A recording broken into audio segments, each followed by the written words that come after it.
Warahmatullahi wabarakatuh.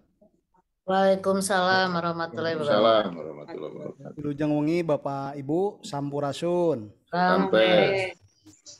Bismillahirrahmanirrahim. Alhamdulillahirabbil alamin. Wa bihi nasta'inu ala umuri dunya waddin. Wassalatu wassalamu asrofil anbiya'i wal mursalin wa ala alihi wa ashabihi ajmain. Yang saya hormati dan saya muliakan narasumber setia kita Bapak Dr. Haji Fahrudin Faiz SAG MAG, Bapak Dekan Fisip Unpas, Pak Dr. M. Budiana SIP MSI, Bapak Ibu Wakil Dekan, para guru besar, Bapak Ibu pimpinan Prodi, Bapak KBTU, Bapak Ibu dosen dan tenaga kependidikan, serta hadirin semua yang berbahagia. Puji syukur kehadirat Allah Subhanahu wa Ta'ala pada kesempatan malam ini. Kita masih bisa tetap hadir dalam rangka Tholabul Ilmi, melanjutkan rangkaian acara dalam program kursus filsafat Islam dan Sunda dengan tema Trijati Diri Pasundan Menuju Insan yang Nyantri, Yunda Nyakola, Pengkuh Agamana, Jembar Budayana, Lung Elmuna, Silih Asih, Silih Asuh, Silih Asah, pada sesi pertama episode keempat yang mungkin ini merupakan episode terakhir dalam tema khusus yaitu muraqabah dan penghambaan terhadap Sang Khalik. Shalawat serta salam semoga senantiasa tercurah kepada junjungan kita Nabi besar Muhammad SAW, pada para sahabat, tabi'in hingga kepada kita semua. Bapak Ibu, sebelumnya seperti biasa perkenankan saya membacakan susunan acara. Pertama adalah pembukaan, dilanjutkan sambutan, kemudian masuk acara inti yaitu literasi keislaman dan diakhiri dengan penutup dan doa. Insya Allah nanti juga langsung untuk doa akan disampaikan oleh guru kita Pak Dr. Haji Fahrudin Faiz.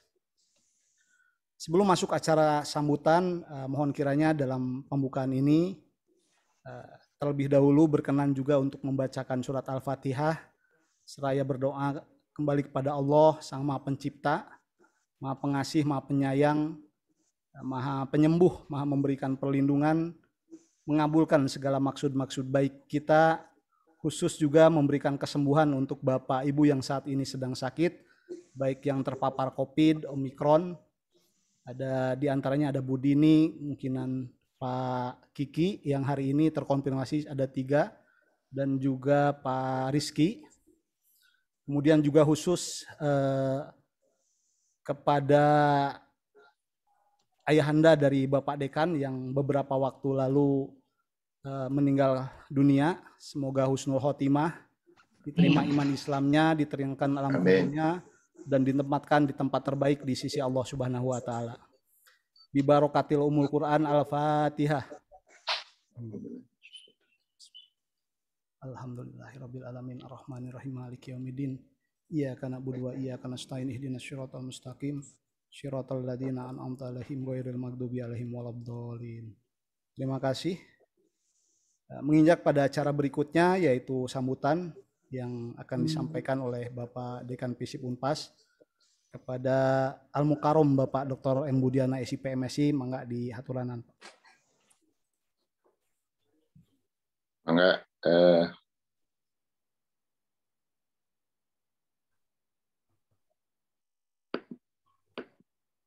Terima kasih Pak Iwan.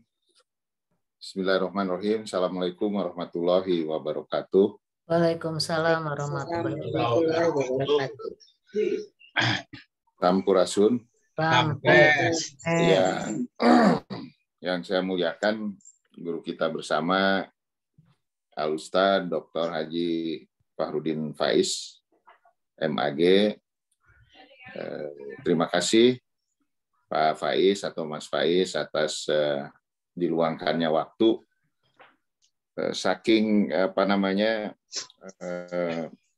banyak digemarinya penjelasan tentang kursus filsafat Islam atau ngaji filsafat ini oleh keluarga besar Fisip Unpas. Hari kemarin itu banyak yang menanyakan, Pak, termasuk saya, dikira malam kemarin. Saya lupa bahwa Mas Faiz bisanya malam ini, bukan malam Jumat. Sehingga Pak Iwan merasa dimerdekakan, Pak, karena malam Jumatnya tidak terganggu katanya gitu, dan bisa hari ini. Pertama, yang berikutnya yang saya hormati para guru besar FISIP Unpas, hadir di sini Profesor Dr. Hajah Umusalama, turnuhun Ibu, Ibu rajin ngiring pangaosan. Oke, biasanya saya lihat ada Prof. Ali Anwar, juga ada Prof. Kamal Alamsah, dan guru besar lainnya Prof. Ben dan Prof. Soleh Suryadi. Yang saya hormati dan saya banggakan rekan-rekan para wakil dekan, pimpinan prodi, KBTU, kepala UPT, dan semuanya. Secara khusus yang saya hormati dan saya banggakan Ibu Bapak dosen FISIP, Ibu Bapak Tendik FISIP Unpas. Pertama mari kita panjatkan puji syukur kehadirat Allah Subhanahu wa taala, Tuhan yang Maha Kuasa, berkatnya alhamdulillah pada setiap malam, di setiap biasanya malam Jumat, dan khusus hari ini karena malam kemarin Pak Faiz tidak bisa waktunya, sehingga diganti menjadi malam ini. Kita alhamdulillah keluarga besar FISIP Unpas senantiasa diberikan dan diingatkan kembali oleh Pak Faiz tentang filsafat Islam. Dan bagi kami khususnya orang seperti saya ini yang kadang terlupakan, yang selalu melulu mengejar persoalan-persoalan duniawiyah begitu, dengan alasan demi nusa dan bangsa begitu. Di tengah-tengah ada jeda diingatkan oleh Mas Faiz seperti ini, dan tentunya ini sangat membahagiakan kami. Di kesempatan ini juga hadir Ketua IIKU FISIP Unpas beserta seluruh anggota, mohon maaf tidak baru tersapa. Mohon maaf agak pribadi, saya ingin mengucapkan juga terima kasih yang sedalam-dalamnya kepada Ibu Bapak dosen, Ibu Bapak guru besar, dan Ibu Bapak Tendik, keluarga besar FISIP Unpas, atas doa yang telah dipanjatkan untuk kepulangan keharibaannya ayahanda kami hari Rabu kemarin, dan alhamdulillah telah dimakamkan. Kemudian juga tentunya kami juga mohon doa dari Bapak sekalian agar khususnya kami dapat melanjutkan amalan-amalan baik yang telah dilakukan oleh almarhum ayahanda kami, ayahanda saya ketika beliau masih berada di alam dunia. Ayahanda berusia 82 tahun, berarti sudah begitu sepuh beliau, dan beliau adalah seorang ayah yang sangat bertanggung jawab dan telah membesarkan anak-anaknya menjadi manusia yang insya Allah berguna bagi agama, nusa, bangsa, dan keluarga. Dan saya sangat bangga dengan semua itu, dengan capaian-capaian yang telah dilakukan oleh beliau untuk menjaga marwah keluarga besarnya. Dan tentunya saya secara pribadi sangat kehilangan karena baru seperti mimpi rasanya ditinggalkan sang ayah itu. Jadi saya tadi menceritakan kepada Pak Kun, Pak Wadek 1, dan beberapa kawan di kampus ketika ngobrol ngalor ngidul. Jadi saya waktu kecil teringat satu lagu barat yang disukai oleh ayah saya. Dan kalau ayah saya pergi bertugas itu meninggalkan rumah, dan lagu itu di-setel di rumah, karena waktu itu saya masih usia SD, saya teringat seolah-olah akan ditinggal dan tidak akan kembali lagi oleh beliau. Padahal itu terjadi sekitar 40-50 tahun yang lalu.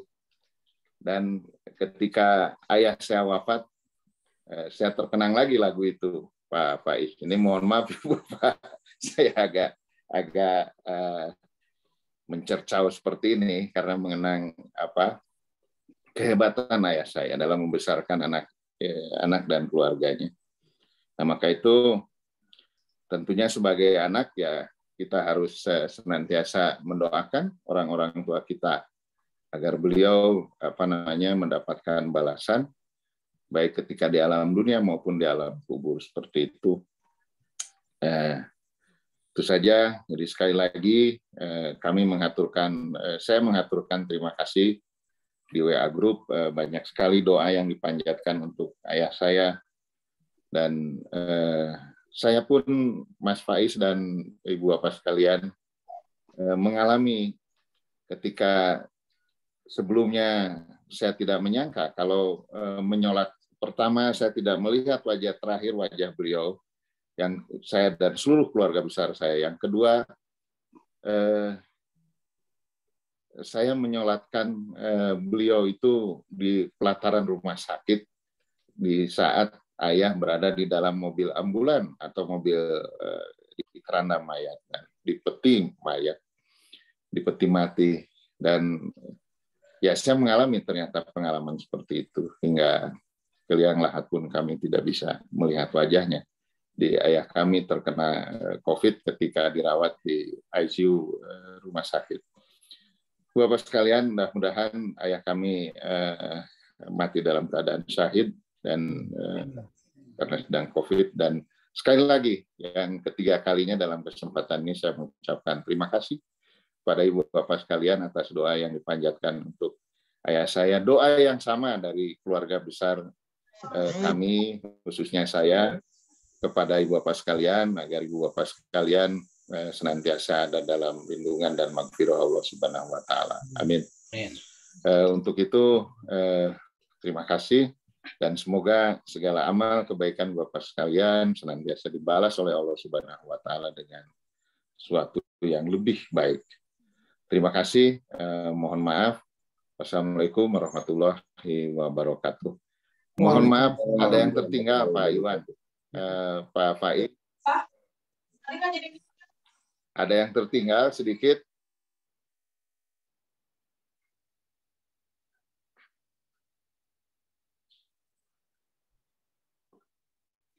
Sinyal di sini atau di sana, Pak?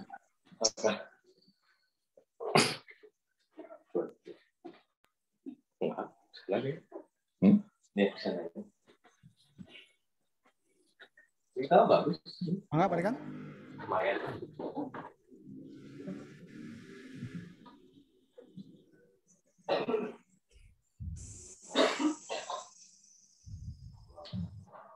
Pak Dekan? Halo, Wan. Ya, mangga, Pak Dekan. Di Abdi apa di Iwan, Wan? Ngawon. Tos jelas, Pak. Tadi mana barangkali ada yang tertinggal tadi. Suara Pak Dekan jelas ke sini? Jelas, Pak. Oh ya, maaf berarti Abdi. Terakhir kepada Mas Faiz, barangkali jika berkenan selama medio bulan Ramadan depan, di bulan April Masehi itu, barangkali Mas Faiz berkenan juga masih bisa bersama-sama kami, Mas. Ini ibu-ibu semua ke saya hampir melakukan aksi demo, Pak. Kalau Mas Faiz Ramadan tidak bisa bersama keluarga besar FISIP, katanya. Nanti kita asal waktunya luas, insya Allah, Pak. Oke. Pak Iwan akan mengatur bersama. Sun, Mas. Ya, turun Pak Dekan. Ya, turun Pak Dekan. Bapak Ibu menginjak acara inti, yaitu literasi keislaman, yang tadi disampaikan bahwa tema saat ini adalah muraqabah dan penghambaan terhadap Syangholik. Dan juga sebagaimana yang sudah kita simak bersama sebelumnya, Pak Faiz, narasumber kita, sudah banyak memberikan kita bekal, kemudian metode, tip triks dalam literasi keislaman yang tentu banyak menitik beratkan pada aspek tasawuf dan pembentukan jiwa. Nah, di minggu pertama kita juga sudah mendengar terkait dengan berpikir religi, kemudian minggu kedua tema mujahadah, yang dalam pembahasan mujahadah ini juga sudah diuraikan bahwa setiap jiwa seringkali dihadapkan dan memiliki sifat-sifat dan akhlak-akhlak tidak baik, yang mungkin sifat atau jiwa tersebut tidak mungkin dapat dihilangkan hanya dengan angan-angan atau hanya dengan mempelajari, tanpa dibarengi juga dengan mujahadah pensucian jiwa dan penyapihan nafsu yang liar. Kemudian juga di minggu ketiga, tepatnya minggu kemarin, kita juga sudah membahas makna dari muhasabah, introspeksi diri. Dalam hal ini juga Pak Pais sudah memberikan bagaimana makna muhasabah, yang berarti menanamkan diantaranya menanamkan larangan-larangan agama dalam jiwa, kemudian mendidiknya untuk kemudian menumbuhkan perasaan minder ya, perasaan minder yang menjadi kendala untuk ketulusan hati, mahabbah dan keikhlasan. Nah, pada tema kali ini kita juga akan mengkaji bersama terkait dengan muraqabah dalam penghambaan kepada Sang Khalik, dan tentu mungkin juga nanti akan disampaikan makna cinta atau mahabbah terhadap Allah, yang dalam hal ini cinta kepada Allah merupakan tujuan yang paling utama dari segala makom dan puncak yang paling tinggi dari semua tingkatan. Bahkan ada yang mengatakan bahwa tidak ada makom setelah cinta kecuali dia adalah buah dari konsekuensinya, seperti kerinduan, rasa suka, ridho dan seterusnya. Untuk itu mari kita ngaji bersama, kita simak bersama pemaparan tersebut dari Al-Mukarram Bapak Dr. Fahrudin Pais, SAG MAG. Waktu dan tempat saya persilakan. Oke, baik. Bismillah. Assalamualaikum warahmatullahi wabarakatuh. Waalaikumsalam warahmatullahi wabarakatuh. Bismillahirrahmanirrahim. Alhamdulillahirabbil alamin. Wa bihi nasta'inu ala umuri dunya waddin. Allahumma sholli wa sallim wa barik ala habibina wa syafi'ina Sayyidina wa maulana Muhammadin wa ala alihi wa ashabihi wa man tabi'ahum bi ihsanin ila yaumiddin. Amma ba'du. Pertama yang saya hormati Bapak Dekan, sekaligus saya ikut mengucapkan bela sungkawa, ikut berdoa semoga ayahanda mendapatkan anugerah husnul khotimah dan kebahagiaan akhirat di sisinya. Juga mungkin kepada keluarga Bapak Ibu semua yang oleh Allah dimuliakan di masa pandemi ini. Mungkin ada yang bilang yang berangkat duluan itu lebih dicintai oleh Allah. Jadi, karena Allah ingin bertemu lebih dulu. Sementara kita yang ditinggal ini sudah semestinya untuk mengambil pelajaran untuk lebih serius mencintai Allah. Sehingga cintanya pada kita juga akan tercurah. Jadi kalau sabdanya Rasulullah itu kafa bil mauti wa idzon. Cukuplah dengan kematian itu sebagai nasihat. Jadi dibandingkan ceramah panjang lebar, rumit, susah dipahami, cukup kita melihat kematian dan mengambil pelajaran darinya. Itu memudahkan kita untuk jadi orang baik, bahwa pada akhirnya kita semua juga akan menuju ke sana. Jadi semoga selain tentu saja kita mendoakan dan meneladani kebaikan-kebaikan yang ditinggalkan oleh almarhum, kita juga mengambil pelajaran dari kematian demi kematian yang sering kita dengar di era pandemi ini. Semoga Bapak Ibu yang dikaruniai kesehatan, mungkin juga sedikit-sedikit diuji dengan rasa sakit, tidak lupa untuk mengambil pelajaran dan memperbaiki diri ini. Karena memang tugas utama kita di dunia itu ya satu-satunya yang paling utama, seperti saya jelaskan di sesi-sesi sebelumnya, adalah ilaihi roji'un. Jadi berarti tugas kita setiap hari sebenarnya memastikan perjalanan kita itu memang benar-benar arahnya pas menuju Dia, menuju Allah. Jadi tidak melenceng kemana-mana atau tidak mandek terlalu lama atau jangan-jangan malah balik arah. Maka mari kita pastikan apapun yang kita lakukan itu dalam rangka semakin dekat di arah yang benar menuju Allah. Termasuk kajian kita ini. Jadi mari niatnya kita tata. Ini bagian dari ikhtiar kita, upaya kita untuk tambah dekat, semakin dekat dan tambah cinta pada Allah. Baik Bapak Ibu, malam ini kita akan belajar lagi salah satu hal yang mungkin sering kita dengar. Malam hari ini kita dalami secara lebih dalam ya, biar semakin paham yang dimaksud. Di ceramah-ceramah sering disinggung, tapi malam hari ini kita model seperti anak-anak kuliah itu ya, kita awali pelan-pelan dari definisi, maksudnya, maknanya, kemudian cara menjalankannya, dan lain sebagainya. Bismillah, kita belajar bersama malam hari ini tentang muraqabah. Jadi, awas keliru kecampur dengan muqarrabah. Ini ada bedanya Bapak Ibu. Kalau muqarrabah itu kita, ini kalau muqarrabah dari kata-kata qoroba. Kalau muraqabah itu dari kata-kata raqabah.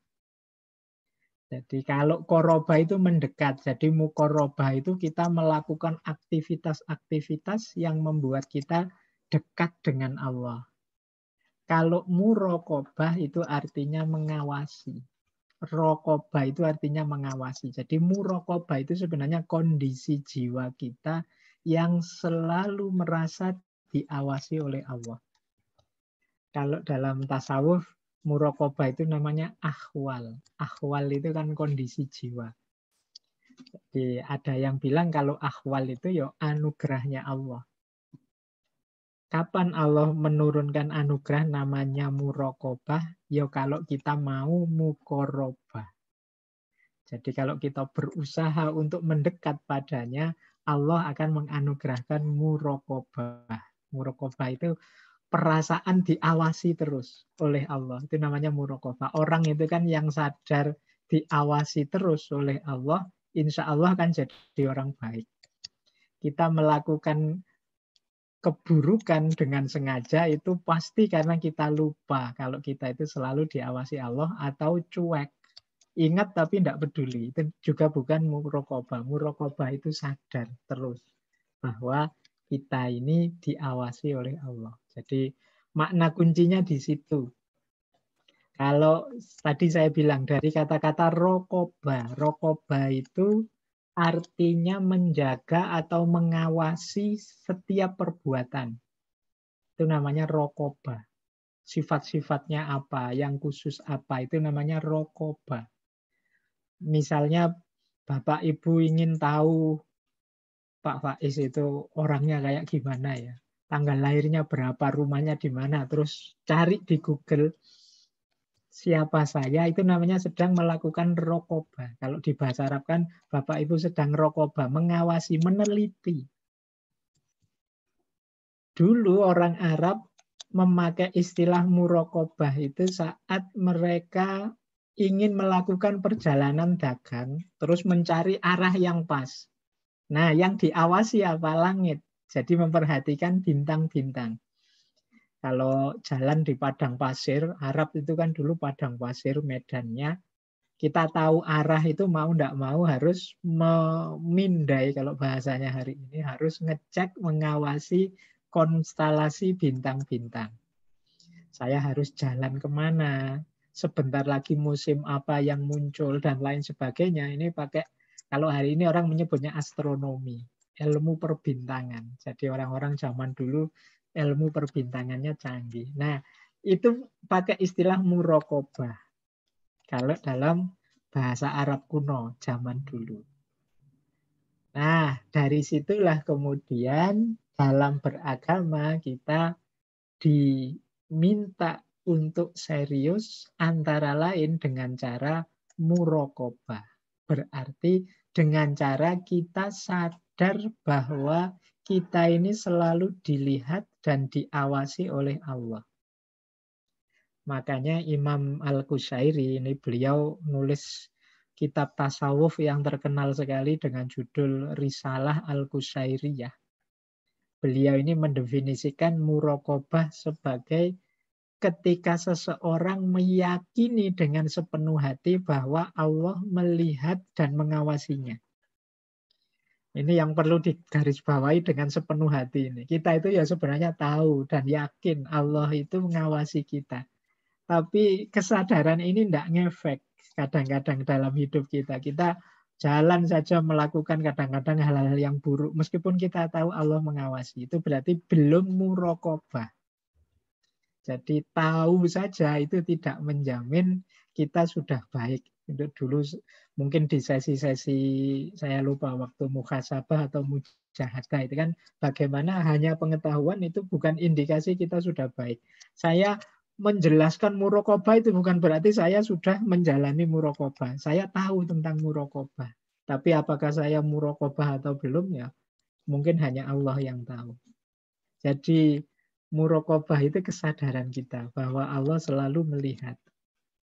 Nanti ada definisi yang lain dari Syekh Ibrahim bin Khawas. Kata beliau, muraqabah itu ketika kita melakukan sesuatu bersih hanya karena Allah saja.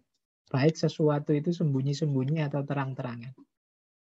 Jadi kalau ini sudah manifestasinya. Cirinya orang sampai di level muraqabah itu dia melakukan apapun hanya karena Allah saja. Kalau tidak karena Allah, dia tidak enak. Kenapa Allah ngawasi terus? Jadi ini definisinya. Dalam kitab-kitab banyak dipakai definisi ini. Jadi muraqabah itu rasa selalu diawasi. Nah, ada beberapa ayat dan juga hadis yang menjelaskan ini. Bapak Ibu nanti boleh dibuka ya kitab tafsirnya dari surat Al-Ahzab ayat 52. Misalnya, A'udzubillahi minasyaitonirrajim wa kanallahu ala kulli syai'in raqiba. Raqiba ini dari kata-kata raqaba tadi.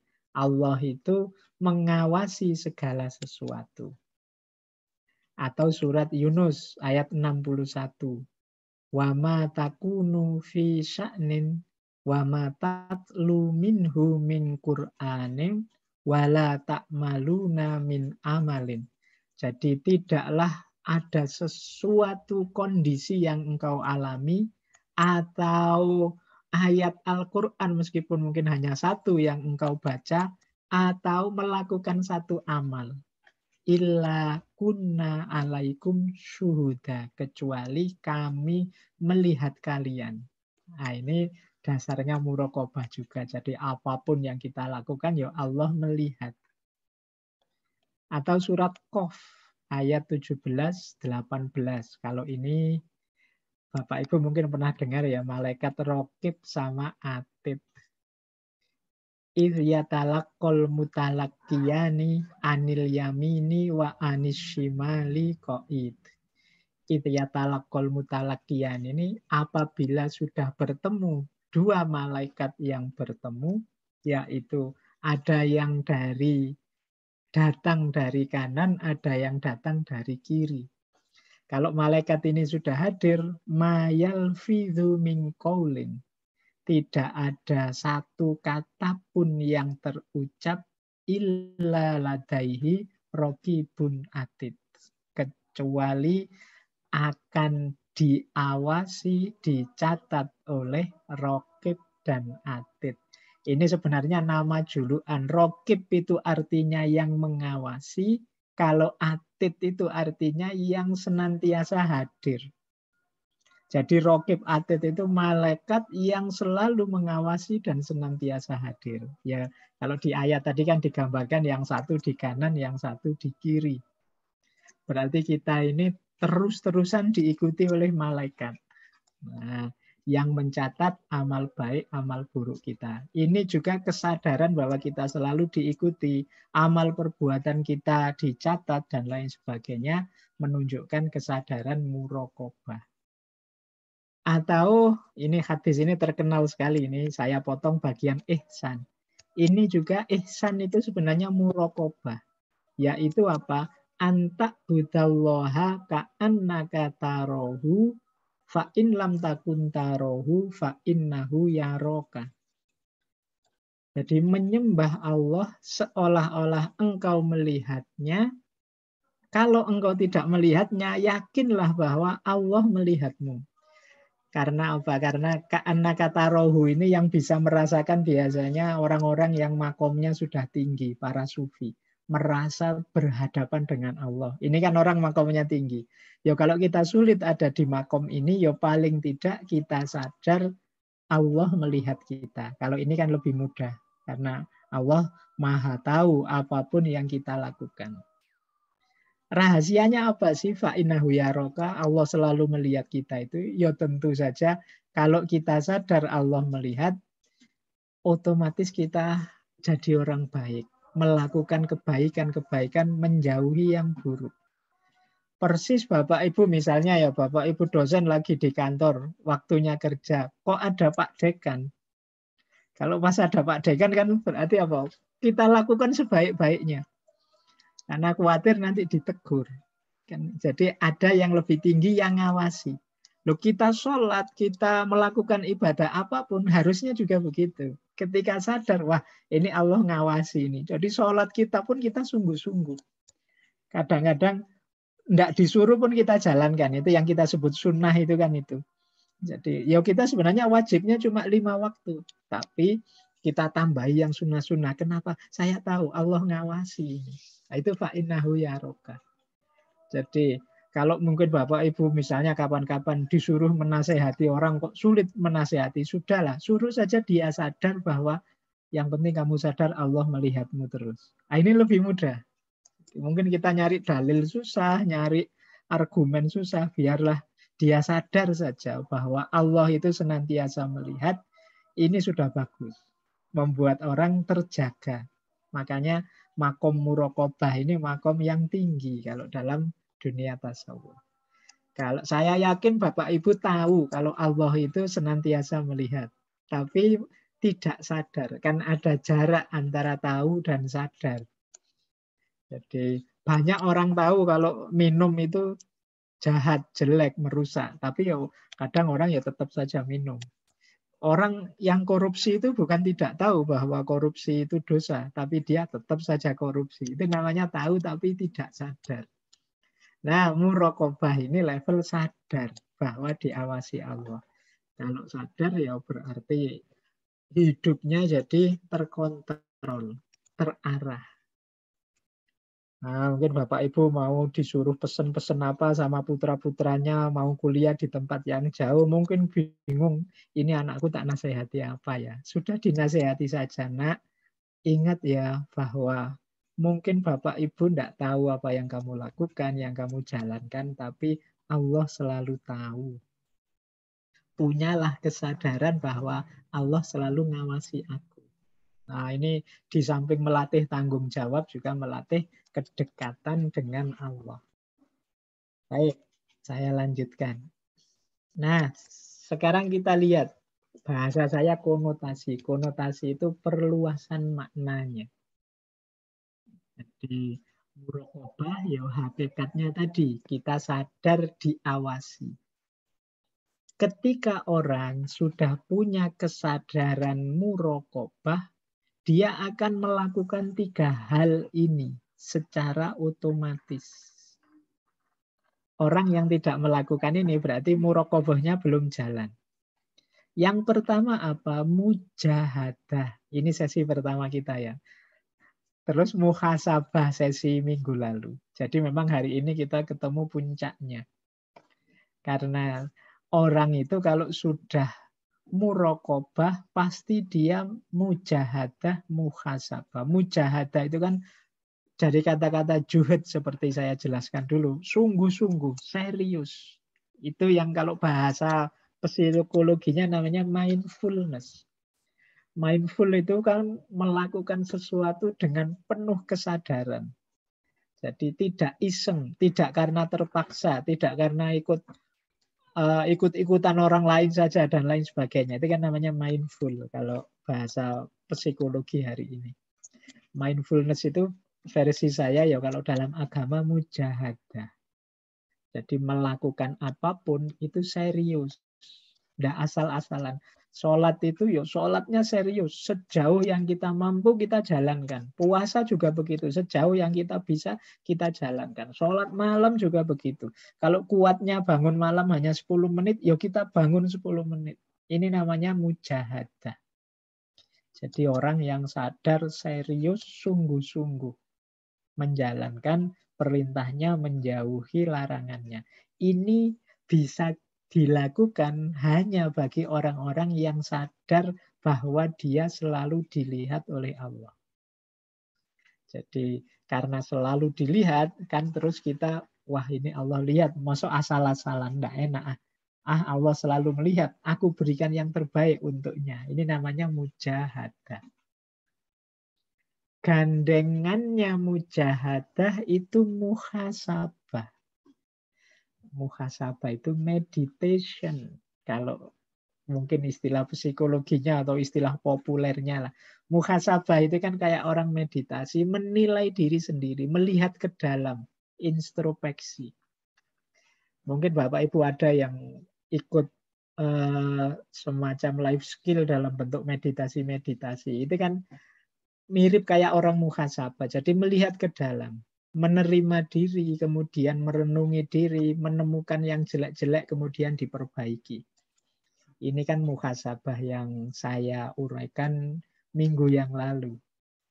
Nah, mengapa orang yang sadar diawasi Allah itu selalu muhasabah? Ya karena dia tahu Allah selalu ngawasi. Jangan-jangan salahku masih banyak. Jangan-jangan keliruku masih berlimpah-limpah. Jangan-jangan masih banyak khilafnya. Jangan-jangan masih banyak waktu yang sia. Dalam 24 jam, berapa persen aku ingat Allah, berapa persen lupa, berapa persen ingat tapi pura-pura tidak ingat, dan lain sebagainya. Ini kan orang muhasabah. Jadi orang yang sadar tentang Allah, yang tidak sadar Allah ya sulit untuk mau muhasabah. Nah, yang ketiga berhubungan dengan khaya. Khaya itu dalam bahasa Arab artinya malu. Jadi orang yang punya malu. Kalau kita sih biasanya malu itu kan hubungannya dengan dilihat orang lain. Wah, saya mau melakukan yang buruk ini, ada yang tahu enggak ya? Malu aku kalau ada yang tahu. Ini namanya punya rasa malu. Loh, kalau dilihat orang saja kita bisa muncul rasa malu, apalagi kita sadar dilihat Allah. Orang itu mungkin melihat kita yang dilihat dari luarnya saja, dia tidak pernah ngerti sampai detail isi hati kita. Tapi kalau Allah kan ngerti sampai detail isi hati kita apa. Nah, orang yang nyampe level muraqabah ini dia sampai pada makom namanya khaya. Khaya itu malu. Mau melakukan apa-apa kok malu ya nanti. Kalau Allah melihat, masa aku melakukan yang seperti ini? Itu namanya malu. Ini para sufi ini banyak yang menjadikan khaya atau rasa malu ini sebagai salah satu tangga, salah satu makom. Orang yang sudah sampai di makom khaya atau malu, itu cirinya biasanya tindakannya terkontrol. Jadi penguasaan dirinya bagus. Tapi orang yang sering lepas kendali, orang yang santai saja melakukan keburukan-keburukan, ya mungkin memang belum nyampe makom khaya ini. Nah, makom khaya atau makom malu ini lahir ketika kita muraqabah, sadar diawasi Allah. Makanya di situ saya setarakan khaya itu dengan self-awareness. Orang yang sadar tentang dirinya. Maka dia terus malu. Malu aku sama Allah, umurku sudah berapa. Tapi kok rasanya masih berat saja menjalankan ibadah. Nah, itu kalau malu kan bisa muncul kesadaran itu. Malu aku pada Allah, kok yo aku masih gampang melakukan dosa ya meskipun kecil-kecil. Malu aku pada Allah, waktuku itu kok banyak yang tidak berguna ya. Yang untuk yang baik-baik kok cuma sedikit. Padahal nikmat yang diberikan Allah itu sudah tidak terhitung. Nah, ini malu. Jadi Bapak Ibu mari melatih rasa malu di hadapan Allah. Bapak Ibu sebenarnya punya rasa malu itu, tapi selama ini biasanya terus malunya hanya kepada manusia.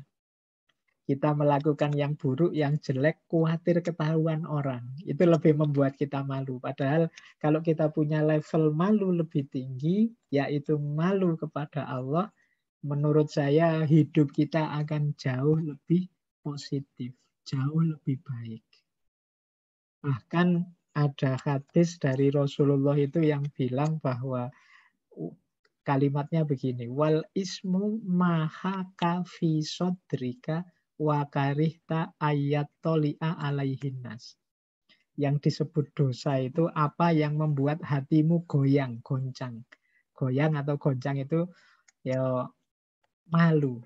Jadi ukurannya apa? Wa karihta ayat toli'a alaihinnas. Engkau tidak suka kalau ada orang tahu. Itu kemungkinan besar dosa. Jadi kalau Bapak Ibu mau melakukan sesuatu, terus saya tidak tahu ini dalilnya baik atau buruk ya. Tapi kok aku agak ragu-ragu ya ini baik apa buruk. Tapi kalau ketahuan orang aku ya malu. Nah, itu mending ditinggal. Kalau pakai hadis tadi, wal ismu mahaka fi sodrika. Dosa itu apa yang membuat hatimu goyang, ragu-ragu. Wa karihta ayatoli'a alaihinnas. Dan engkau tidak suka kalau ada orang tahu. Jadi kalau Bapak Ibu mau melakukan sesuatu, meskipun tidak ada orang, coba ditanya, ini kira-kira kalau orang tahu saya melakukan ini, aku seneng enggak? Atau aku enggak mau? Oh, kalau aku enggak mau atau aku enggak seneng, kemungkinan yang aku lakukan ini keliru. Karena aku enggak mau orang tahu. Kalau orang tahu, aku malu. Nah, jadi malu ini dahsyat. Bagian dari muraqabah. Ya semoga kita semua masih lah ya punya malu sedikit-sedikit kepada Allah. Kalau kepada manusia insya Allah lah Bapak Ibu sudah punya pasti. Apalagi kalau kita masih sehat, cara berpikir ya mesti kalau mau apa-apa juga malu. Tapi yang malu pada Allah ini yang mungkin penting kita tumbuhkan lagi. Baik, jadi ini bahasa saya perluasan makna dari muraqabah. Muraqabah itu kuncinya adalah mujahadah dan muhasabah serta haya. Ada rasa malunya. Terus ya bentuknya adalah sikap mental. Jadi muraqabah itu ya sikap mental itu kesadaran tadi. Cirinya mudah. Kalau Bapak Ibu ingin ngecek, Pak saya itu sudah termasuk berjenis muraqabah enggak? Level jiwa saya. Bisa dilihat buahnya. Yang pertama buahnya muraqabah adalah tambah mantep melakukan apa yang kita tahu ini diridhoi Allah. Ini membuat Allah ridho. Ridho itu kalau manusia itu senang sekali. Berkenan. Nah, jadi misalnya ya yang jelas ibadah misalnya. Semula saya beribadah itu agak males-malesan. Sekarang saya semangat sekali ibadah. Saya sadar Allah selalu melihat. Nah, berarti apa? Buah paling mudah orang ini nyampe makom muraqabah itu semakin mantep melakukan apapun yang diridhoi Allah.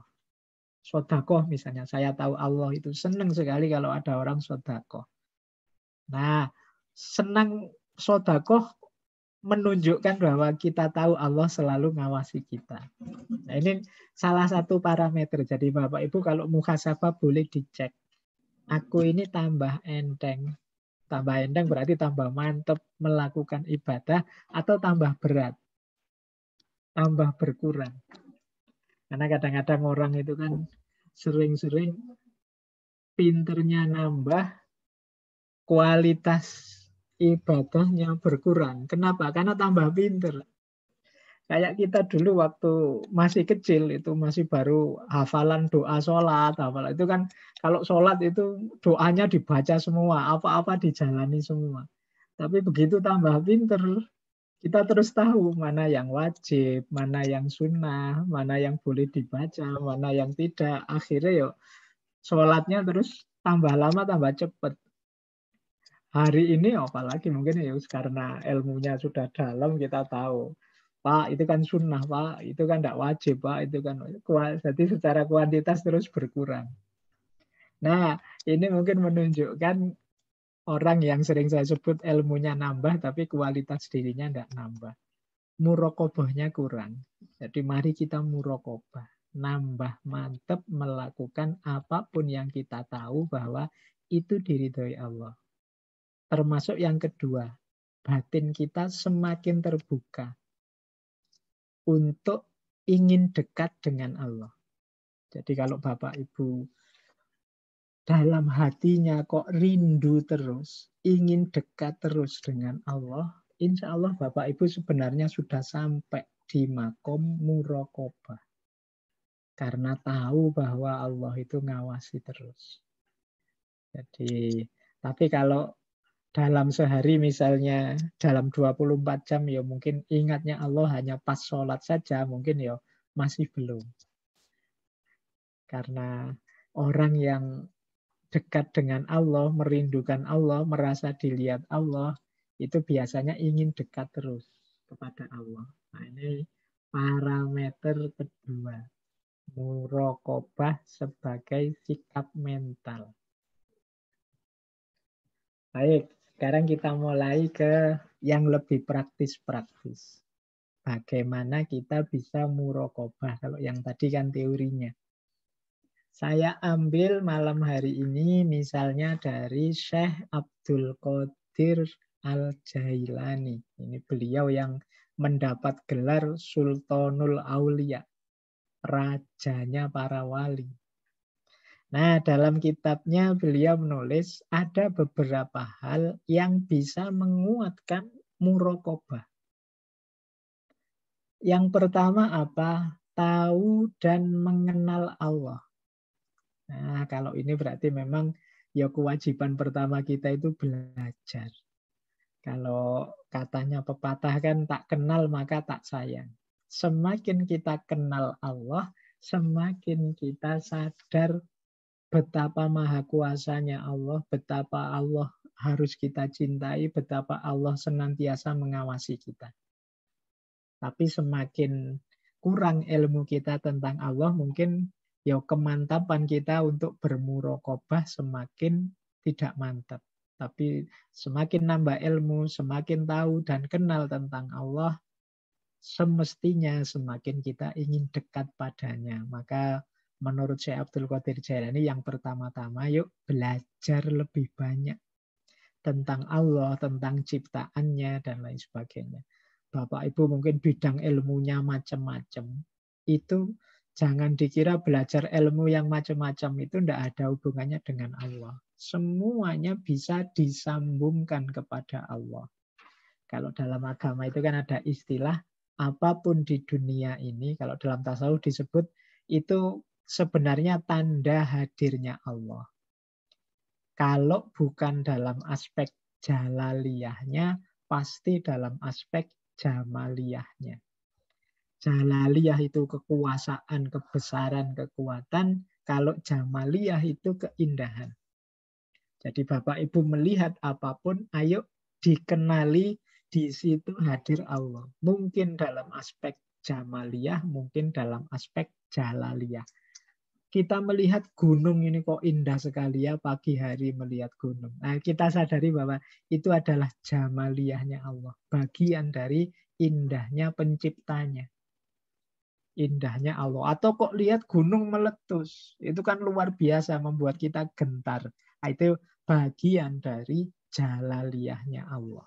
Kemahakuasaan, kemahabesarannya Allah. Jadi melihat apapun itu kita maknai dua ini. Semuanya melambangkan hadirnya Allah. Nah ini akan memudahkan kita untuk muraqabah. Yang kedua, tahu dan mengenali musuh-musuh kita.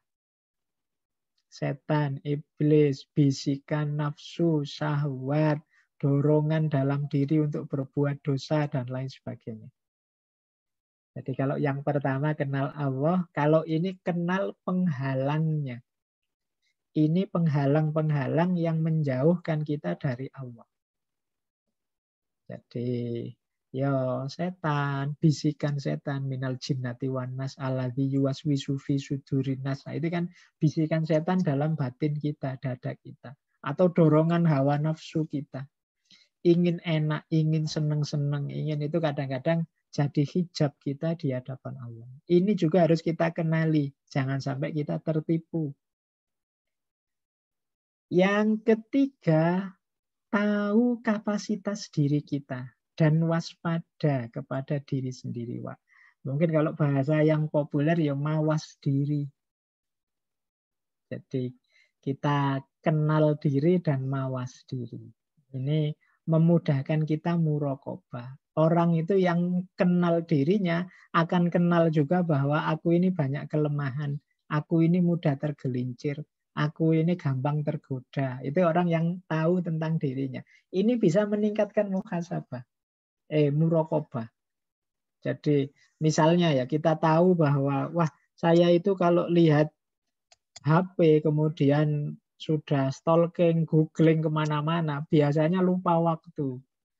Terus moco yang tidak karu-karuan, lihat TikTok tidak bosen-bosen terus-terusan dan lain sebagainya. Nah, itu kita identifikasi diri kita. Terus iya ya, berarti aku punya kelemahan di situ. Baiklah sekarang aku akan berjuang, waspada pada diriku sendiri.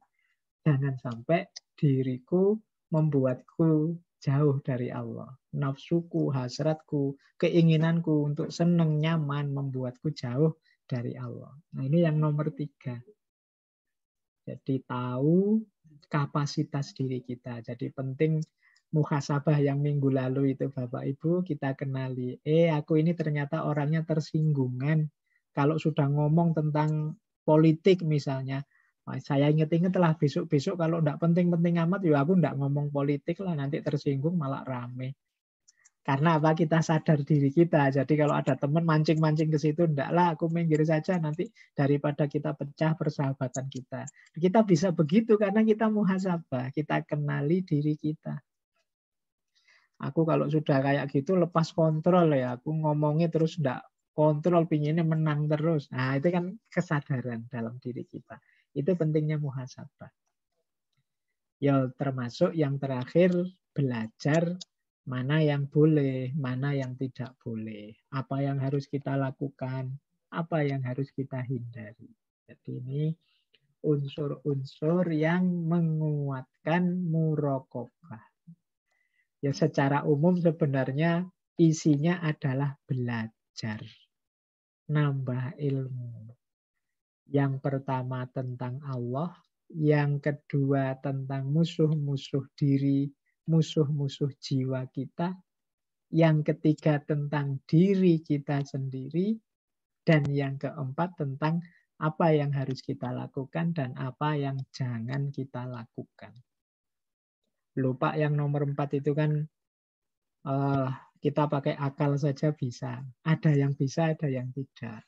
Jadi ada hal-hal itu yang tidak bisa kalau pakai akal saja. Kita harus ikut petunjuk dari Allah. Karena kadang-kadang akal itu ya trik. Jadi akal itu kadang ya ingin enaknya sendiri. Kan banyak orang melakukan kesalahan tapi tidak ngaku, terus cari-cari alasan dengan akalnya bahwa yang salah itu ya tetap benar. Jadi maka untuk yang harus dilakukan atau yang ditinggalkan, kita harus belajar. Tidak bisa dihitung-hitung sendiri, direko-reko sendiri. Nanti ada yang pas, ada yang tidak. Nah ini pentingnya 4 hal ini. Ini bisa menguatkan muraqabah, rasa bahwa kita selalu diawasi Allah. Kalau rasa ini sudah muncul, insya Allah hidup kita lebih tertata. Jadi mari kita jadikan detik demi detik hidup kita ini senantiasa sadar kita sedang diawasi oleh Allah. Termasuk malam hari ini mungkin Bapak Ibu sedang menatap laptopnya masing-masing. Itu sambil sadar, Pak, Allah ini sedang melihatku loh. Semoga Allah ridho dengan apa yang aku lakukan. Nah, berarti kita menghadirkan Allah. Nanti mungkin setelah ini istirahat, lesehan, nonton TV. Di depan TV juga begitu. Wah ini Allah sedang melihatku. Nah akhirnya kan kita lebih terkendali. Nggak usah nonton acara yang aneh-aneh lah, yang membuat pikiran kacau, atau kita nyari yang positif-positif saja dan lain sebagainya. Jadi itulah pentingnya muraqabah. Terus sadar Allah itu bersama kita hadir. Nah, sekarang kita lebih praktis. Kalau ini dari Imam Ghazali, nanti ada muraqabah lahir, ada muraqabah batin. Jadi ciri-ciri lahiriah orang yang muraqabah dan ciri-ciri batiniah orang yang muraqabah. Muraqabah lahir, kata Imam Ghazali, yang pertama adalah taat, melakukan kebaikan. Jadi orang yang patuh menjalankan perintahnya berarti orang yang sudah mampu melakukan muraqabah lahir. Taat itu isinya apa? Yang pertama, kalau niat ikhlas lillahi ta'ala. Kalau melakukan sesuatu sesempurna yang bisa dilakukan. Terjaga dari cacat-cacat yang disengaja. Nah, ini berarti orang sudah melakukan muraqabah lahir. Jadi ikhlas, sepenuh hati, dan menjaga agar tidak salah. Nah, kalau kita bisa ini, kita sudah ada di level awal melakukan muraqabah lahir. Yang kedua, menghindari yang jahat atau yang maksiat. Itu nanti isinya dua, yaitu menjauh dan tobat. Menjauh dari keburukan yang belum kita lakukan dan tobat terhadap keburukan yang terlanjur kita lakukan. Ini tingkat dua dari muraqabah lahir. Jadi melaksanakan ketaatan dan menghindari dosa serta maksiat. Yang ini isinya dua, yaitu menjauh dan menyesal atau tobat. Yang ketiga, muraqabah dalam menjaga diri dari perbuatan yang halal. Ini menarik ya, atau mubah. Ini mungkin mudahnya adalah banyak hal-hal itu yang halal atau mubah tapi berubah jadi maksiat, berubah jadi dosa, jadi buruk karena kita tidak tahu cara menjalankannya. Misalnya, makan itu kan halal, boleh. Tapi kalau kita makan berlebihan, tidak mengikuti aturan dan adabnya orang makan itu jadi buruk. Makan kok sekali makan langsung 3 piring, itu kan tamak. Tamak itu sifat yang buruk. Jadi yang halal pun harus dijaga. Dijaga agar tidak berlebihan ataupun kekurangan. Dijaga adabnya, diikuti aturannya, kemudian disyukuri kalau dapat kenikmatan dari Allah. Nah, jadi tidak hanya taat menghindari dosa maksiat, tapi juga yang halal atau yang mubah, yang boleh juga harus kita jaga. Kita jaga biar tidak berlebihan, akhirnya malah dosa. Misalnya, belajar itu baik, tapi kalau kita belajar terus, tidak makan, tidak istirahat, dia jadi buruk. Ibadah itu baik, tapi kalau ada orang ibadah terus, tidak kerja-kerja, di masjid terus, akhirnya keluarganya disantuni orang. Karena dia tidak punya biaya hidup, wong yo suaminya di masjid terus. Misalnya. Itu kan yang disinggung, ada hadisnya Rasulullah itu sahabat yang tidak pulang-pulang. Akhirnya yang memberi makan saudaranya. Akhirnya oleh Rasulullah ya dibilang bahwa wah, saudaramu itu sebenarnya lebih disayang oleh Allah, lebih dekat dengan Allah daripada kamu yang tiap hari di masjid. Nah, itu padahal itu perbuatan baik loh, iktikaf di masjid itu, tapi dia tidak tahu aturannya yang benar. Nah, jadi yang halal pun kita jaga. Ada adabnya, ada aturannya. Baik, jadi secara lahiriah orang yang muraqabah itu dia kelihatan ketaatannya, kelihatan berusaha menghindar dari kemaksiatan, dan kelihatan hati-hati tidak sembrono meskipun itu melakukan perbuatan yang halal. Baik, ini muraqabah lahir namanya. Nah, muraqabah batin sekarang. Kalau ini ada 3 istilah. Ini istilahnya sangat tasawuf ini. Yang pertama, muraqabatul qalbi. Yang kedua, muraqabatur ruhi. Yang ketiga, muraqabatus sirri. Jadi qalb, hati, ruh, dan sir. Jadi kalau dalam dunia tasawuf itu jiwanya manusia ada jasad dan ada, kita menyebutnya batin. Jadi jasmani, rohani, kan kita begitu. Rohani itu kalau dalam dunia tasawuf lapis 3. Yang paling luar itu kolbi, kolb. Lebih dalam lagi namanya ruh. Yang paling dalam itu sir. Sir itu paling halus, paling dalam. Nah, muraqabahnya kolb apa? Kolb itu mari kita sadarkan terus bahwa kita ini senantiasa bersama dengan Allah. Itu kolb. Nah, kalau ruhi itu kita sadar tidak sekedar bersama dengan Allah, tapi juga kita sadar Allah selalu mengawasi kita. Selalu menilai kita, apapun yang kita lakukan. Maka kita waspada. Yang ketiga sir. Kalau sir lebih dalam. Kalau ini tidak sekedar sadar diawasi, tapi juga membuahkan amal baik dalam perilaku. Itu berarti muraqabahnya sudah sampai dalam. Sehingga apa? Berefek ke fisik. Kan banyak orang itu yang sadar sih batinnya.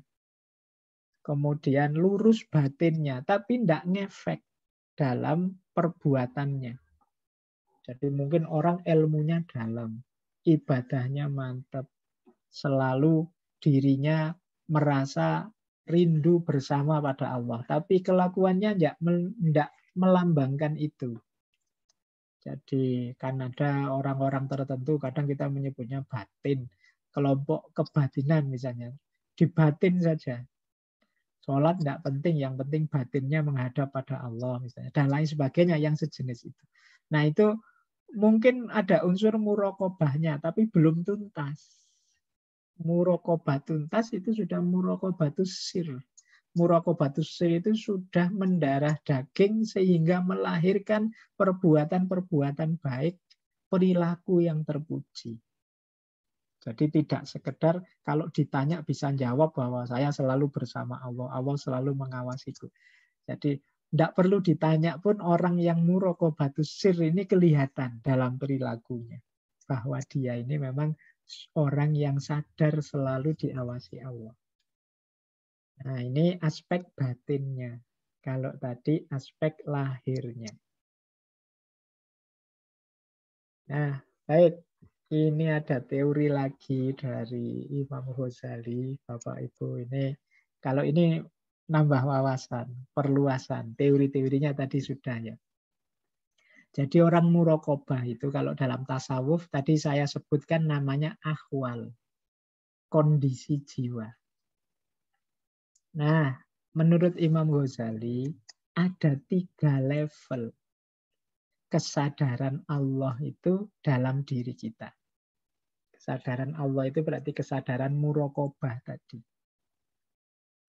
Kesadaran yang pertama adalah kesadaran dia. Jadi hubunganku dengan Allah itu hubungan dia. Dia itu ya la ilaha illa huwa.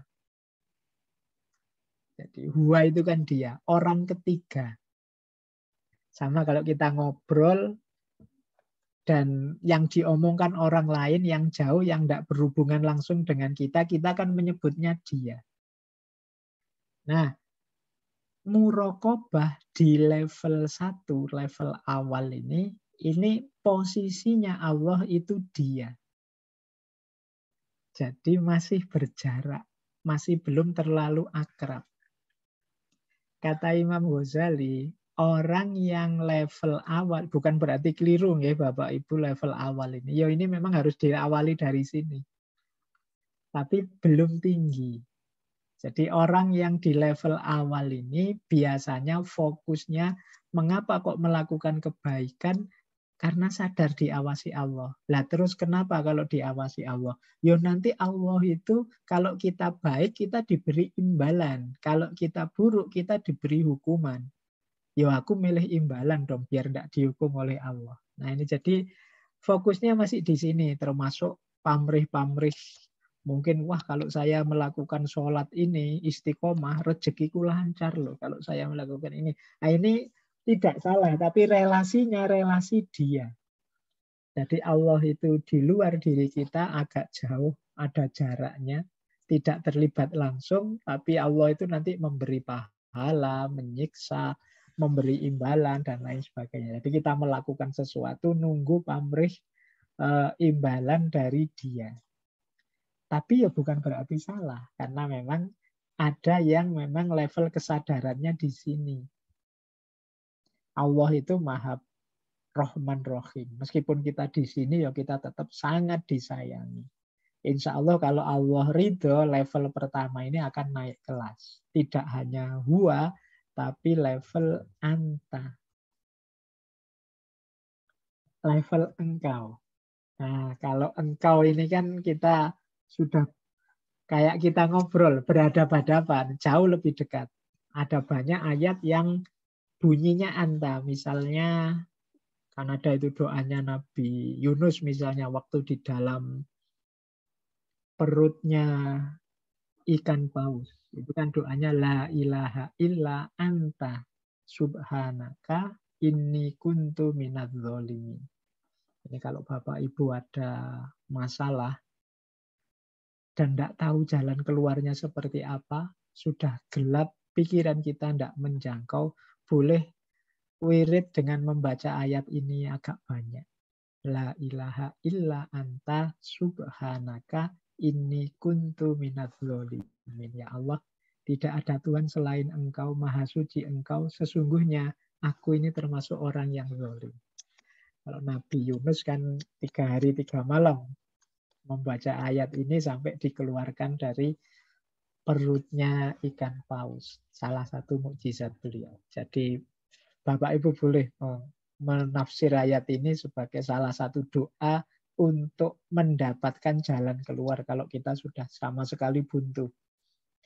Persis kayak Nabi Yunus kan sudah tidak ada harapan lagi, sudah ditelan oleh kegelapan malam, ditelan oleh kegelapan laut, dan ditelan oleh gelapnya ikan paus. Tidak tahu jalan keluarnya apa, tapi dibantu oleh Allah.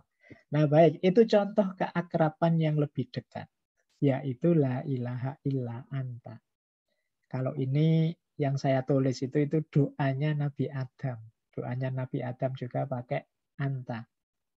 Nabi Adam dan Ibu Hawa waktu diturunkan ke bumi, kemudian bertobat, kan beliau sangat serius bertobat. Di antara doa beliau berdua itu kalimat ini. Qala, dan mereka berdua berkata, Rabbana dzolamna anfusana wa in lam taghfir lana wa tarhamna lanakunanna minal khosirin. Nah, tingkatan anta ini, yaitu la ilaha illa anta, itu jauh lebih dekat daripada tingkatan dia. Persis kalau kita akrab dengan seseorang, sahabat kita atau teman kita, itu kan kita menyebutnya aku engkau, karena kita dekat. Nah biasanya kalau sudah teman, kalau sudah sahabat, itu kan ingin tidak menyakiti sahabatnya, ingin sahabatnya rela, ingin sahabatnya ikhlas tentang dirinya, menerima dirinya apa adanya. Nah orang yang di makom muraqabah la ilaha illa anta ini, yaitu yang dilakukan. Dia ingin selalu mendapat ridhonya Allah. entah nanti diberi imbalan atau tidak, dia tidak mikir itu. Yang penting Allah ridho saja, dia sudah rela, ikhlas. Segalanya dilakukan lillahi ta'ala. Nah, ini level 2. La ilaha illa anta. Level 3. Kalau level 3 ini lebih dekat lagi. Ada yang bilang la ilaha illa ana. La ilaha illa ana itu yang ngomong bukan kita lagi. Kalau 2 yang di atas tadi, la ilaha illa huwa, la ilaha illa anta, itu kan kita yang ngomong. Kalau sudah la ilaha illa ana, itu ya Allah yang ngomong. Tidak ada Tuhan kecuali aku. Innani anallah. Sesungguhnya aku adalah Allah. La ilaha illa ana fa'budni. Tidak ada Tuhan selain aku, maka sembahlah aku. Wa aqimis sholata li dzikri. Dan dirikanlah sholat untuk mengingat aku. Orang yang sampai level innani anallah atau la ilaha illa ana ini, orang yang sudah mampu menaklukkan dirinya, egonya. Sehingga satu-satunya yang dia ingat, yang dia perhatikan hanya Allah saja. Jadi ini level ketiga, level paling tinggi. Jadi orang yang mempersembahkan hidupnya hanya untuk Allah saja, satu-satunya yang dia perhatikan hanya Allah saja. Aku dianggap tidak ada. Yang ada hanya Allah saja. Ini yang kadang-kadang dalam dunia tasawuf itu muncul salah paham. Ada sufi yang mengucapkan la ilaha illa ana, terus kita nganggap nyawa ini musyrik mempertuhankan diri. Tidak. Itu membaca kalimatnya Allah. Allah sendiri bilang, itu kan ada di surat Toha itu, ya la ilaha illa ana. Ana itu maksudnya bukan aku manusia ini, tapi yang Tuhan satu-satunya itu hanya Allah saja, dan aku sudah lenyap. Yang aku nomor satu kan satu-satunya tinggal Allah saja. Nah itu la ilaha illa ana. Ini muraqabah level paling tinggi. Untuk mencapai level paling tinggi, kita perlu syarat ini. Yaitu syaratnya adalah mahabbah. Jadi muraqabah itu nanti dekat dengan mahabbah, rasa cinta. Mengapa begitu Bapak Ibu? Orang itu bisa menomorsatukan sesuatu dan tidak peduli dirinya ketika dia mencintai sesuatu itu. Bapak Ibu boleh cek. Cinta apa saja, termasuk dulu waktu naksir lawan jenis lah Bapak Ibu, baru jatuh cinta, yang cowok baru nembak, sedang seneng-senengnya. Itu kan yang di pikirannya, yang menggelisahkan dia, kesibukan dia sehari-hari, itu bukan tentang dirinya, tapi tentang yang dicintai. Tidak harus dipaksa, orang yang cinta itu selalu teringat, terbayang-bayang yang dicintai. Tidak harus dipaksa, orang yang mencintai itu patuh dan siap melakukan apapun yang diperintahkan, yang dicintai. Tidak harus dipaksa orang yang jatuh cinta itu ingin membuat yang dicintai gembira. Kalau Bapak Ibu sulit menggambarkan jatuh cinta lawan jenis, boleh cintanya Bapak Ibu pada putra-putra anak-anak. Atau cinta kita pada orang tua. Itu kan kadang-kadang nyampe level cinta yang tidak peduli diriku. Kalau kita untuk anak-anak kita misalnya kan, enggak apa-apalah untuk anak. Meskipun aku dulu kerjanya sulit sekali, capek sekali, tapi kalau anak yang pakai enggak masalah. Kenapa? Kita sudah cinta. Dulu mungkin waktu kuliah, waktu pacaran, antar jemput dari kos-kosan ke kampus, kan kita asik saja. Disuruh neraktir juga oke saja, tidak pernah bantah, tidak pernah hitung-hitungan, tidak pernah merasa ingin, kok seneng aja, mengalir saja. Kenapa? Ada cinta di situ. Kadang-kadang kuliahnya sendiri keteteran, tidak masalah, malah buatin skripsi pasangannya. biar cepat selesai. Bisa begitu kenapa? Mahabbah, rasa cinta. Maka muraqabah tadi bisa sampai puncak tanpa rasa berat sedikit pun, di antara kuncinya adalah mahabbah, cinta kita kepada Allah. Maka boleh mungkin lain waktu kita belajar lebih banyak tentang apa dan bagaimana mahabbah ilahiyah itu, cinta kepada Allah itu. Karena ini nanti teorinya panjang, tapi ringkesnya seperti yang saya jelaskan tadi, bahwa seseorang yang mencintai itu biasanya orang yang bisa menaklukkan egonya demi yang dicintai. Baik, terakhir Bapak Ibu, mungkin setelah ini kita dialog sebentar. Muraqabah itu, kalau ini manifestasinya. Jadi manifestasi itu berarti kalau kita muhasabah, ayo kita menilai diri kita mau ndak melakukan ini atau kita sudah punya ini ndak. Kalau sudah punya ini, kemungkinan kita sudah berhasil muraqabahnya. Yang pertama apa? Orang yang sukses muraqabah itu rendah hati. Kenapa? Orang yang sadar terus bahwa Allah itu hadir dan mengawasi, itu pasti malu kalau mau sombong. Pasti dia merasa, aku ini kecil, aku ini tidak ada apa-apanya. Jadi punya kerendahan hati. Orang yang masih merasa bisa, merasa pinter, merasa besar, masih ada rasa-rasa semacam ini, ya kemungkinan memang makomnya belum muraqabah. Yang kedua, ini salah satu gambaran lagi. Tidak banyak omong. Kalau ngomong ya yang perlu-perlu saja. Nah, ini kemungkinan orang ini sudah sadar bahwa Allah ngawasi terus. Malu aku kalau ngomong yang tidak penting-penting, yang tidak jelas-jelas, atau yang tidak ada gunanya. Nah, itu ciri kedua.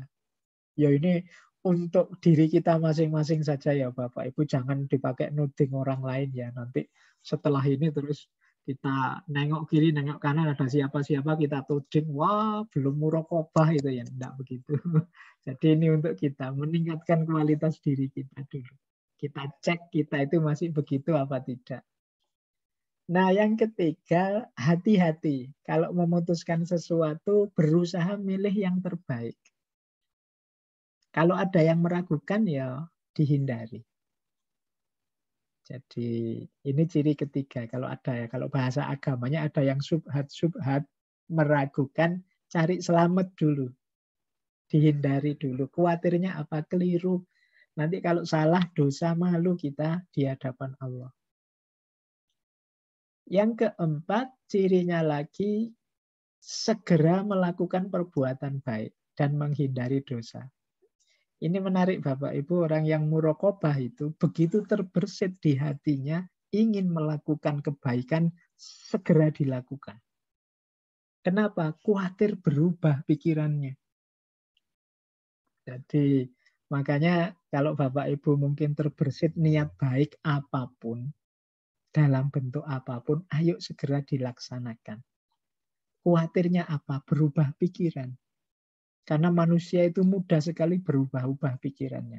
Misalnya tiba-tiba, wah aku ingin sedekah pada anak yatim, ya ini ada rezeki lebih, ya kira-kira anak yatim 10 lah mungkin ya. Nah, itu segera dilaksanakan. Karena kalau enggak itu mungkin mikir-mikir lagi terus, alah ya sedekah itu kan seikhlasnya, ya enggak harus 10 lah. 5 atau 3 kan ya enggak masalah, yang penting ikhlas. Nah, itu nanti mikir lagi bisa berkurang lagi itu. Tidak jadi 3, mungkin akhirnya jadi 1. Atau mau ditunda, besok sajalah bareng momen Ramadan. Kalau Ramadan kan lebih afdal. Nanti lama-lama bisa enggak jadi jalan. Maka kalau ada niat kebaikan apapun, Bapak Ibu, yuk segera dieksekusi. Khawatirnya apa? Pikiran kita berubah. Jadi kalau sudah niat apa gitu Bapak Ibu sudah. Dan ini jelas sesuatu yang baik. Enggak usah dipertimbangkan panjang-panjang. Pasti harus kita segera lakukan. Mari kita bersegera melakukan perbuatan baik. Termasuk menghindari dosa.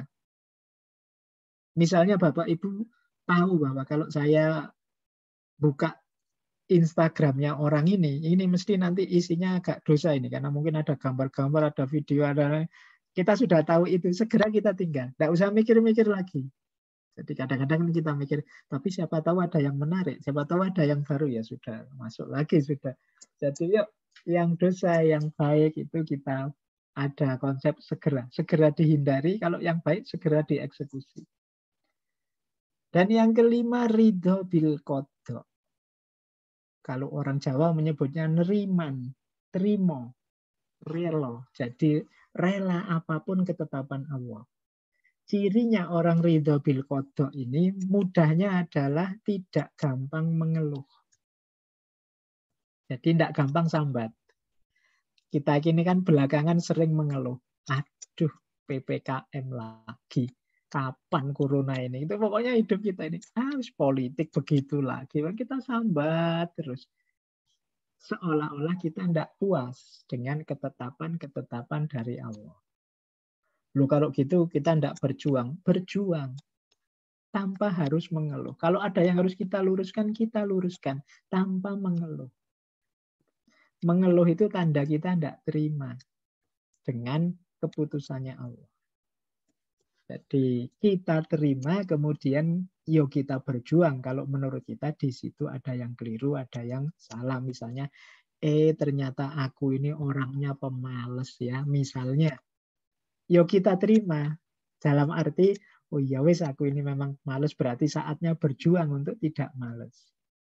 Orang yang tidak terima biasanya denial, nyangkal.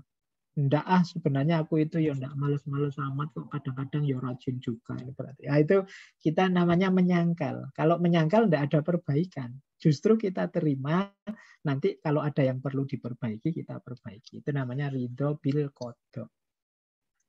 Dan muhasabah itu kesediaan untuk introspeksi.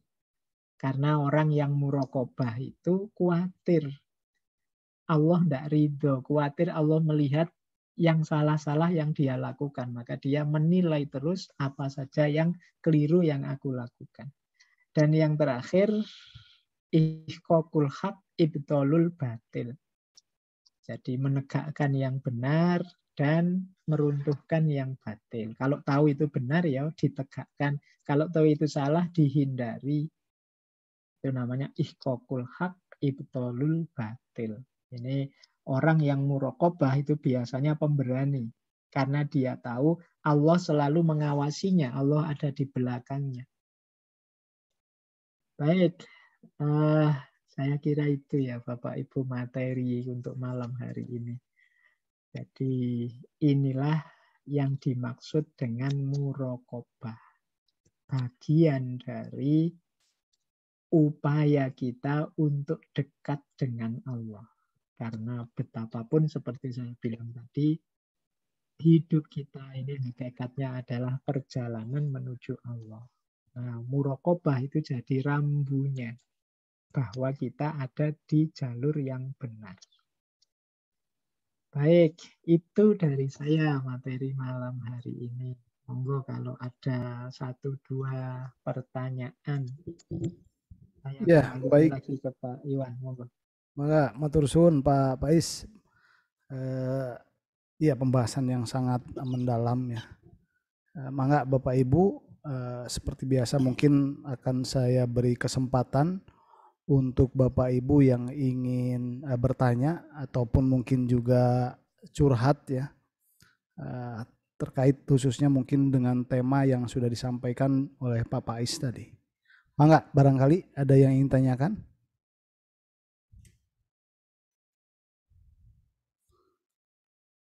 Kalau tidak ada mungkin saya terlebih dahulu Pak Nun Sewu. Saya hanya ingin make sure saja terkait dengan muraqabah batin, Pak.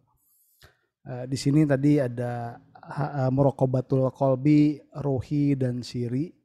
Mungkin yang ingin saya tanyakan, apakah pembahasan ini juga mirip dengan pembahasan hati, diri dan jiwa yang mungkin dari Robert Prejer Pak, Syekh Raghib Al-Jerahi Pak. Itu saja mungkin Pak. Baik Pak Iwan. Bisa dimaknai ke sana. Nanti sebenarnya para sufi itu punya istilah yang macam-macam. Jadi ada yang pakai istilah jasad, hayat, ruh. Ada yang pakai istilah qalb, nafas, ruh. Ada yang pakai istilah tadi. Jadi macam-macam istilahnya. Tapi memang secara umum ada pandangan dimensi batinnya manusia itu ada 3 lapis. Jadi yang pertama, yang qalb itu yang berhadapan langsung dengan yang jasmania. Jadi berhadapan langsung dengan dunia. Dialah yang bisa kena penyakit suka atau tidak suka. Jadi senang atau tidak senang. Itu qalb. Nanti lebih dalam lagi ruh. Ruh ini yang, kalau bahasanya Al-Quran ini kan yang ditiupkan pada bayi dalam usia sekian bulan. Wa nafakha fihi min ruhi. Jadi bagian dari entitas ketuhanan ilahiyah yang oleh Allah ditiupkan dalam diri manusia. Sehingga manusia itu punya unsur ilahiyah. Nah, ini namanya ruh. Kalau ini dia berhadapan langsung dengan qalb. Jadi qalb ini tantangannya adalah dia menghadap ke dunia atau berhadapan dengan roh. Kalau dia hanya melihat dunia, ya kemungkinan dia nanti jalurnya bukan ilaihi roji'un.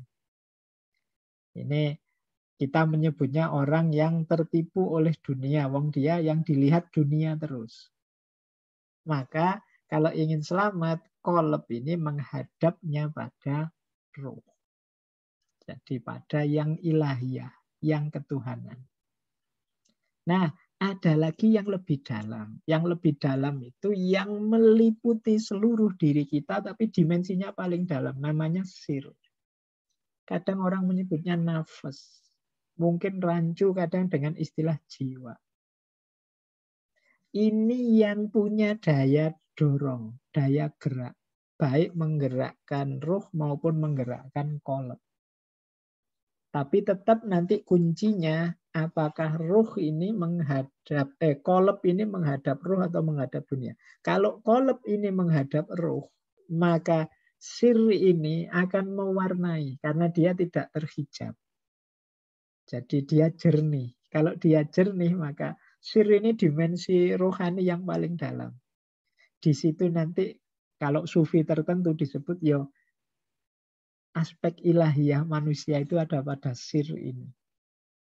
Jadi kalau orang itu qalbnya menghadap ke ruh, maka jiwanya, sirnya akan memancarkan cahaya ilahiyah. Berarti hidupnya akan menunjukkan betapa dia ini perilakunya adalah perilaku ilahiyah. Menyayangi, kemudian maha adil. Seperti sifatnya Allah, dia juga adil, dia juga penyayang, dia juga lemah lembut, dia juga itu cermin dari sifatnya Allah. Jadi ini memang 3 dimensi aspek batin kita. Yang sepenuhnya ada dalam kendali kita itu yang qalb tadi. Yang bolak-balik tadi. Jadi kalau qalb kita bisa kuasai, kita arahkan ke ruh, nanti insya Allah hidup kita bercahaya karena sirnya tidak tertutupi. Baik, saya kira itu penjelasan ini nanti banyak di tasawuf-tasawuf yang jenisnya filosofis.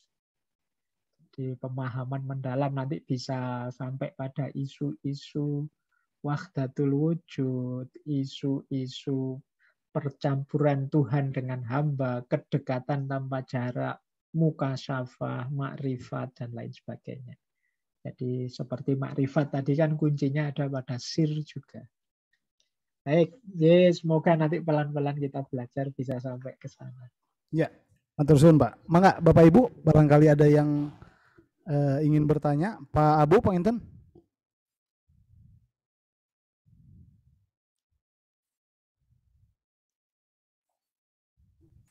Mangga nu sanes, Pak Iwan. Mangga. Barangkali mumpung Sikap. Ya, baik Bapak Ibu, kalau tidak ada mungkin ini bagian dari efek yang kita lakukan sedang muhasabah dan muraqabah ini mungkin Pak. Jadi relatif sulit untuk bertanya. Bapak Ibu, mungkin demikian apa yang disajikan oleh guru kita Mukarram Bapak Dr. Fahrudin Faiz. Sekaligus informasi juga ini merupakan sesi terakhir di episode kali ini, tapi insya Allah mungkin juga di pertemuan berikutnya ada lanjutan dan dengan tema-tema yang tentu akan menarik juga untuk dibahas dan tentunya juga memberikan dalam rangka memberikan pengkayaan terhadap jiwa-jiwa kita. Baik, sebelum ditutup saya sudah minta untuk Pak Al-Mukarram guru kita Pak Fahrudin Faiz untuk berdoa di akhir acara ini. Saya persilakan Pak Faiz. Baik, Bapak Ibu, mari kita tutup session kita di kali ini untuk kita belajar sejak religious thinking, mujahadah, muhasabah, dan malam ini kita belajar tentang muraqabah. Semoga keseriusan belajar kita, entah sampai di mana pemahaman kita, yang penting kita sudah nawaitu belajar, mendapatkan ridho dari Allah, sehingga Allah berkenan menganugerahkan pemahaman dan peningkatan kualitas hidup kita. Amin. Baik, untuk doa ini nanti kita awali dengan Fatihah ya sebelum saya tutup doa. Jadi begini, saat kita baca Fatihah kali ini, nanti pas kita di ayat Iyyaka na'budu wa iyyaka nasta'in, yang artinya, ya Allah hanya padamu aku menyembah dan hanya padamu aku minta tolong, akan saya ulang 3 kali. Bapak Ibu juga monggo diulang 3 kali sambil dibatin apa yang Bapak Ibu semua inginkan. Jadi pas Iyyaka na'budu wa iyyaka nasta'in itu, ya mudahnya Bapak Ibu minta tolong apa kepada Allah. Dibatin ya. Jadi kita ulang 3 kali. Nanti boleh diulang di rumah. Rumus ini salah satu ijazah dari seorang guru saya juga. Kobil tuh Pak. Jadi dibaca setiap kali Iyyaka na'budu wa iyyaka nasta'in diulang 3 kali sambil membatin keinginan kita apa kepada Allah. Karena kita sering membaca Fatihah tapi tidak terlalu serius. Iyyaka nasta'innya tidak terlalu wujud, tidak terlalu jelas bahwa satu-satunya tempat kita minta tolong ya hanya Allah, dan ya Allah sekarang aku minta ini. Nah, monggo Bapak Ibu mungkin tentang putranya, mungkin kesehatannya, mungkin apapun. Baik, ala hadhihi niyah wa ala kulli niyatin sholihah. Al-Fatihah. A'udzubillahi minasyaitonirrajim. Bismillahirrahmanirrahim. Alhamdulillahirabbil alamin. Ar-Rahmanirrahim. Maliki yaumiddin. Iyyaka na'budu wa iyyaka nasta'in. Iyyaka na'budu wa iyyaka nasta'in. Iyyaka na'budu wa iyyaka nasta'in. Ihdinas syiratal mustaqim. Syiratal ladzina an'amta 'alaihim ghairil maghdubi 'alaihim waladdallin. Amin. A'udzu billahi minasyaitonir rajim. Bismillahirrahmanirrahim. Alhamdulillahirabbil alamin. Hamdan yuwafi ni'amahu wa yukafi'u mazidah. Ya Rabbana lakal hamdu kama yanbaghi li jalali wajhikal karimi wa 'azimi sultanik. Allahumma sholli ala sayyidina Muhammad wa ala ali sayyidina Muhammad. Allahumma arinal haqqa haqqa warzuqna ittiba'ah wa arinal batila batila warzuqna ijtinabah. Allahumma inna nas'aluka salamatan fid din wa afiatan fil jasad wa ziyadatan fil ilmi wa barakatan fil rizki wa taubatan qoblal maut wa rahmatan indal maut wa maghfiratan ba'dal maut. Allahumma hawwin alaina fi sakaratil maut wan najata minan nar wal afwa indal hisab. Rabbana la tu'akhidna in nasina aw akhtana. Rabbana wa la tahmil alaina isran kama hamaltahu 'alal ladzina min qablina. Rabbana wa la tuhammilna ma la taqata lana bih wa'fu anna waghfir lana warhamna anta maulana fansurna 'alal qaumil kafirin. Ya latifan bi khalqih, ya aliman bi khalqih, ya khabiran bi khalqih. Ultuf bina, ultuf bina, ultuf bina.